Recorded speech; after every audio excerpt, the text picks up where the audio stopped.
জাতীয় সংসদ নির্বাচনকে সামনে রেখে ফরিদপুর ৩ সদর আসনে বইছে নির্বাচনী হাওয়া। ভোটারদের মন জয় করতে প্রার্থীরা ছুটে যাচ্ছেন তাদের কাছে।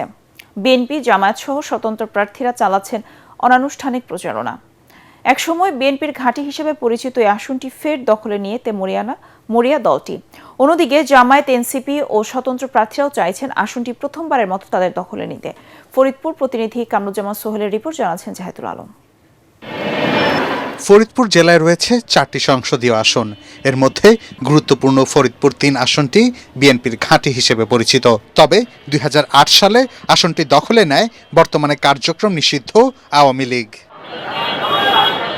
এবারে নির্বাচনে বিএনপি প্রার্থী হিসেবে লড়ছেন সাবেক মন্ত্রী ও 5 বারের সংসদ সদস্য প্রয়াত কামাল ইবনে ইউসুফের মেয়ে চৌধুরী নায়াব ইউসুফ।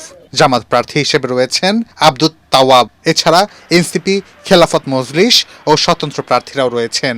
তবে দীর্ঘদিন ধরে উন্নয়ন বঞ্চিত এই আসনের ভোটাররা বলছেন, দল নয় জনগণের নেতাকেই নির্বাচিত করবেন তারা।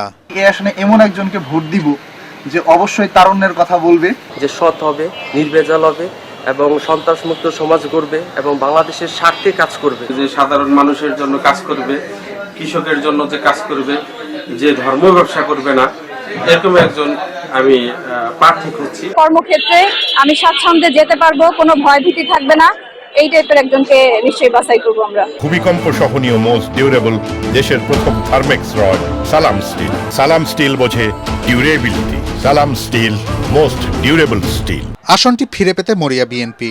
অন্যদিকে প্রথমবারের মতো আসনটি পেতে কাজ করছেন জামাত প্রার্থী। ফরিদপুর এবং বাংলাদেশের উন্নয়নের জন্য আমাদের দল মেগা প্রজেক্টে যাবে না, এখন মানুষের দোরগোড়ায় সেবা পৌঁছে দিবে। চিকিৎসা, শিক্ষা, জিনিসপত্রের দাম বেড়ে গেছে, এইসব জিনিস সহজলভ্য করাই আমাদের দলের কাজ। আমি সংসদ সদস্য নির্বাচিত হই, তাহলে ফরিদপুরের নির্বাচনী এলাকা যেটা আমার আছে, এলাকায় মাদকের বিরুদ্ধে জিরো টলারেন্স ব্যবহার করে আমরা মাদক উৎখাত করার জন্য সার্বিকভাবে চেষ্টা করব, জনগণকে সাথে নিয়ে যাব। আসন্ন নির্বাচনে যিনি সংসদ সদস্য হিসেবে নির্বাচিত হবেন তিনি দলমতের ঊর্ধ্বে থেকে সকলের হয়ে কথা বলবেন, এমনটাই চাইছেন ফরিদপুর 3 আসনের জনগণ। Bureau report, ATN Bangla.